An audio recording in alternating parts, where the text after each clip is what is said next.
Hello everyone, how are you? Hope you all are good. So आज मैं थोड़ा सा हटके टॉपिक पे वीडियो बना रहा हूँ। लीप ईयर पे बच्चे से लेके बड़ों तक के ये कन्फ्यूजन रहता है कि लीप ईयर आखिर क्या होता है, क्यों होता है, इसमें 360 डेज क्यों होते हैं, जनरल में 365 क्यों होते हैं। ये सब का क्वेश्चन का मैं आज जवाब देने वाला हूँ। तो हमारा जो टॉपिक है वो है लीप ईयर। ठीक है, तो लीप ईयर एक्चुअली यदि बात करें तो दो तरह के ईयर होते हैं। एक होता है नॉर्मल ईयर, इसमें कितने डेज होते हैं? 365 डेज। और एक होता है लीप ईयर, इसमें कितने डेज होते हैं? हम लोग जानते हैं 366 डेज। ठीक है, तो ये दो तरह के ईयर होते हैं। लीप ईयर को हम हिंदी में क्या कहते हैं? हिंदी में इसको बोलते हैं अधिवर्ष। अधिवर्ष मतलब अधिक वर्ष, मतलब इसमें ज़्यादा दिन है, इसीलिए इसको हम अधिवर्ष भी कहते हैं लीप ईयर को। ठीक है, अब क्वेश्चन आता है कि लीप ईयर 366 डेज क्यों होते हैं और नॉर्मल ईयर में 365 डेज क्यों होते हैं? ये डेज होता क्या है, हम वर्ष होता क्या है? यदि मैं बात करूं, बताओ कि जो हमारा अर्थ है वो सूर्य क्या परिक्रमा करता है ना। मान लेते हो कि ये सन है हमारा और ये हमारा अर्थ है। ठीक है, तो अर्थ क्या होता है कि आपस में ऐसे भी घूमता है, ये ऐसे भी घूमता है और ये सूर्य के इधर भी ऐसे भी घूमता है। मतलब ये घूमते घूमते ऐसे ऐसे ऐसे घूमता है सूर्य के चारों तरफ, और ये अपने ऐसे ऐसे भी घूमता है। तो जब अर्थ अपने एक्सिस पे रोटेट करता है तो उसको बोलते हैं रोटेशन। जब earth on axis rotate on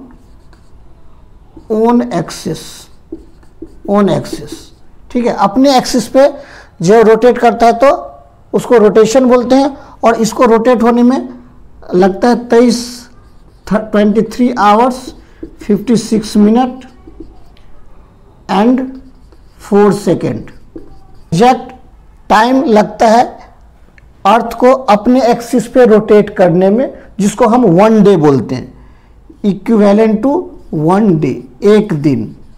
ठीक है, और जब ये अर्थ सूर्य की रिवॉल्यूशन करता है, सूर्य के चक्कर काटता है, तो पूरे इसको चक्कर काटने में जो लगते हैं वो 365 डेज, इसको रिवॉल्यूशन बोलते हैं। रिवॉल्यूशन क्या होता है कि अर्थ रोटेट और रिवॉल्व द सन। ठीक है, earth revolve the sun is called revolution. इसको करने में कितना टाइम लगता है? इसको करने में हम डेज के हिसाब से यदि बात करें तो 365 days 5 hours 49 minute and 16 second, ये एग्जैक्ट टाइम लगता है अर्थ को पूरा सूर्य के पूरे चारों तरफ चक्कर लगाने में। अब ये अर्थ क्या होता है कि पूरा सर्कुलर चक्कर नहीं लगाता है ना, सर्कुलर रिवॉल्व नहीं करता है। ये क्या होता है ओवल शेप में, कि यहाँ पे कम डिस्टेंस होता है, यहाँ पे ज़्यादा डिस्टेंस होता है, इस तरह से। ठीक है, तो यहाँ पे कम डिस्टेंस, यहाँ पे ज़्यादा डिस्टेंस। तो हम अर्थ की यदि स्पीड की बात करें तो ये हम इसका एवरेज स्पीड निकालते हैं कि इस पूरे को राउंड करने में इतना टाइम लगा, तो अर्थ का एवरेज स्पीड क्यों है? क्योंकि जब अर्थ यहाँ रहता है तो दोनों का जो आपका ग्रेविटेशनल फोर्स होता है वो काम करता है, उसके कारण कहीं स्पीड बढ़ जाता है, कहीं कम हो जाता है, लेकिन एवरेज स्पीड हम लेते हैं अर्थ का। जब भी लेते हैं तब हम अर्थ का एवरेज स्पीड लेते हैं। आई होप आपको यहाँ तक समझ में आया। तो हम बात करेंगे लीप ईयर का, तो हम इसको लेके बात करेंगे। ठीक है, तो in one revolution revolution earth takes 365 days 5 hours 49 minutes and second. Okay, ये एग्जैक्ट टाइम लेता है अर्थ पूरा सन को रिवॉल्व करने में। अब हम इसको 365 है, 5 आवर है, इसको हम क्या कर लेते हैं अप्रॉक्सीमेटली 365 डेज, तो इसको हम 1 नॉर्मल ईयर बोलते हैं, 1 नॉर्मल ईयर। ठीक है, लेकिन हम इसको 3 नॉर्मल ईयर है, लेकिन ये क्या है 5 आवर्स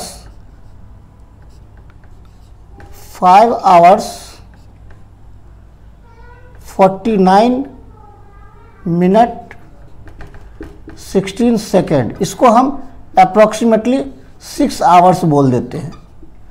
तो 6 आवर बोल देते हैं, तो 365 डेज ले रहे हैं, 365 डेज। तो फर्स्ट ईयर में हम मान लेते हैं, फर्स्ट ईयर में 365 डेज हमने कितना छोड़ा 6 आवर, इसको छोड़ दिया। सेकेंड ईयर 365 डेज, तो 6 + 6 12 आवर छोड़ दिया, इसको हम 6 + 6 = 12। थर्ड ईयर में तीसरे साल में 365 ले लिया और 6 + 6 18 आवर्स छोड़ दिया। फोर्थ ईयर में 365 यहाँ लिया और 6 + 6 + 6 = 24 आवर्स = 1 डे। तो ये ऐड हो गया यहाँ पे +1 = 366 डेज, और इसी को बोलते हैं लीप ईयर, इसी को बोलते हैं लीप ईयर। आई होप आपको समझ में आया होगा कि 366 डेज का लीप ईयर होता है। क्यों होता है? ऐसा नहीं होता है कि चौथे साल पे जो अर्थ है वो घूमने में 366 दिन लगती है, ऐसा नहीं है। वो एक ही सेम ही इतना ही टाइम लेती है, 365 days 5 hour 49 minute and 16 second. Okay, I hope आपको यहाँ तक समझ में आया। अब क्वेश्चन उठता है, क्या आता है कि क्या हर एक 4 साल पे लीप ईयर आता है? तो इसका जवाब है नहीं, हर एक 4 साल पे लीप ईयर नहीं आता है। तो कब कब आता है, कब कब नहीं आता, तो इसके और एक्सप्लेन। अब देखिए कि लीप ईयर जो है वो कब आता है कब नहीं आता है। तो लीप ईयर कैसे कैलकुलेट करते हैं? लीप ईयर जो है कब कब आता है, क्या हर एक 4 साल पे आता है, या ऐसा नहीं है कि हर एक 4 साल पर नहीं आता है? तो जवाब है कि हर एक 4 साल पर नहीं आता है। कुछ ऐसे 4 साल वाले होते हैं जिसको हम लीप ईयर नहीं कहते हैं। तो 365 डेज 5 आवर 49 मिनट 16 सेकेंड। ठीक है, अब क्या है कि लीप ईयर हम किसको बोलते हैं? लीप ईयर उसको बोलते हैं जो 4 से डिविजिबल हो, यही जानते हैं। लेकिन ऐसा नहीं है। लीप ईयर का कंडीशन है कि यदि कोई भी ईयर के लास्ट 2 डिजिट 4 से डिविजिबल हो, ठीक है, तो लीप ईयर होगा। लेकिन कंडीशन है कि उसके दोनों डिजिट दोनों 0 नहीं होनी चाहिए। यदि दोनों 0 है तो दोनों 0 हटाने के बाद वो 4 से डिविजिबल होनी चाहिए। फॉर एग्जाम्पल, जैसे मान लेते हैं कि 2016, ये क्या है, ये 4 से डिविजिबल है, यस, तो ये लीप ईयर है। ठीक है, 2000, ये क्या लीप ईयर है या नहीं है? लीप ईयर है।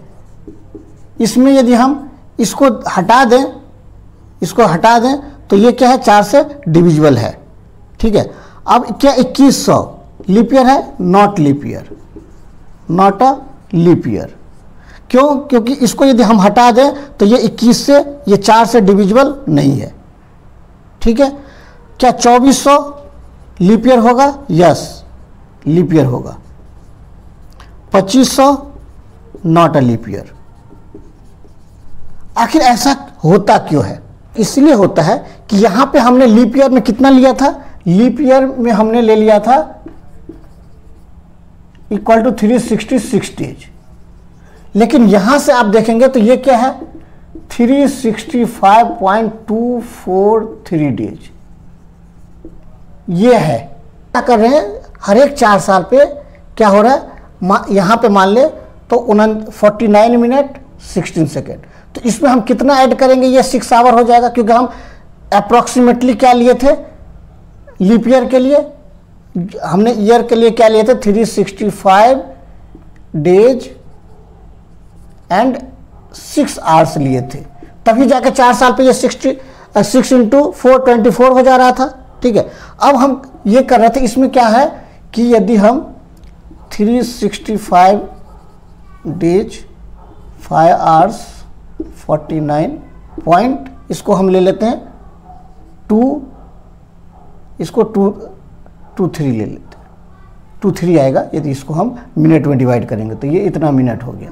ठीक है, अब हम कितना ले रहे थे, हम ले रहे थे 65 डेज 6 आवर्स एंड 00 मिनट। ठीक है, तो इसमें से इसको यदि माइनस करते हैं हम 365 डेज 5 आवर्स 49.2 मिनट, तो ये कितना बचता है, ये बचता है हमारे पास 10.8 मिनट। 10.8 मिनट हम क्या कर रहे थे, हमेशा एक्स्ट्रा ले रहे थे, ये हम एक्स्ट्रा ले रहे थे। ये 100 साल में 100 ईयर में क्या हो जाएगा, 100 ईयर में क्या आ जाएगा 10.8 into 100 equal to 1080 minute. 1080 minute 1080 by 60 यदि हम ये डिवाइड करेंगे तो ये आ जाएगा अराउंड 18 आवर्स हमने आवर। अब क्या हो रहा है कि ये 18 आवर्स 100 सालों में क्या हो रहा है कि हम ज़्यादा ले रहे थे, तो अगले जो 100वें साल होगा उसमें क्या हो जा रहा है कि हम डे इसमें क्या करें, हम उसमें से हम माइनस कर देते हैं। ठीक है, ये 18 आवर्स है, अगले 4 साल में ये क्या हो जाएगा और मिलके ये 24 आवर्स हो जाएंगे। तो इसको हम क्या करेंगे कि 366 में से 1 माइनस कर देंगे तो 365 डेज होगा। तो जो भी 100वां साल होगा, जैसे 100 साल 200 साल 300 साल 500 साल 600 साल 700 साल, ये सब जितने ईयर होंगे ये सब लीप ईयर में नहीं आएगा। लेकिन जो 400 होगा 800 होगा 1200 होगा 1600 होगा, ये सब नॉट लीप ईयर होगा, नॉट अ लीप ईयर, और ये सब होगा लीप ईयर। ठीक है, तो ये सब लीप ईयर नहीं होगा और ये सब लीप ईयर होगा। ठीक है, तो ये था आपको समझने के लिए कि लीप ईयर क्या होता है, लीप। ठीक है, अब क्वेश्चन आता है कि ये जो लीप ईयर में फरवरी 29 डेज का क्यों होता है, बाकी दूसरा डेज क्यों नहीं होता। तो देखिए इसका ये आंसर है कि जो बहुत एंशिएंट टाइम में जब ये ईयर जनवरी फरवरी मार्च अप्रैल मई इस सब का स्टार्ट हुआ था, जब कैलेंडर बने थे, बहुत BC पूर्व की बात है, तो उस टाइम 10 मंथ ही थे, 10 मंथ, और वो मार्च से शुरू होता था, मार्च अप्रैल मई। ठीक है, तो वो अराउंड 315 डेज के होते थे। तो उसमें क्या किया गया कि जब देखा गया कि बाकी 55 डेज रह जा रहे हैं, तो उसको फिर से किया गया कि 2 मंथ और ऐड किया गया, जनवरी एंड फरवरी। तो फरवरी उस हिसाब से कैलेंडर का लास्ट मंथ होता है, तो लास्ट मंथ में हम ही ऐड करते हैं और डिक्रीज करते हैं। ठीक है, तो इसीलिए फरवरी जनरली 28 डेज का होता है, बट लीप ईयर के केस में लीप ईयर के केस में 29 डेज का होता है। ठीक है, तो आई होप कि आपको पूरा लीप ईयर का फंडा समझ में आया होगा, ये पूरा क्लियर हुआ होगा। नहीं तो आप चैट बॉक्स में, आप कमेंट बॉक्स में लिख सकते हैं कि क्या नहीं समझ में आया। ठीक है, आई होप कि आपको पूरा लीप ईयर आज क्लियर हो गया होगा। और यदि आपको अच्छा लगा होगा वीडियो तो प्लीज़ एक लाइक तो बनता है और एक शेयर सब्सक्राइब तो बनता है, और हो सके तो आप अपने दोस्त, अपने फ्रेंड, अपने बच्चे, किसी के साथ ये शेयर कर ले, ताकि ये बहुत अच्छी चीज़ है, ताकि उसको नॉलेज बढ़ेगा। तो आप शेयर भी कर सकते हैं इस वीडियो को। Thank you for watching and keep watching इसी तरह अच्छे नए वीडियो के लिए। ठीक है, तो आप सब्सक्राइब कर लीजिए, बेल आइकन को दबा दीजिए ताकि आपको नोटिफिकेशन भी मिलता रहे ऐसी इसी तरह नए नए और अच्छे वीडियो के। Thank you, keep watching.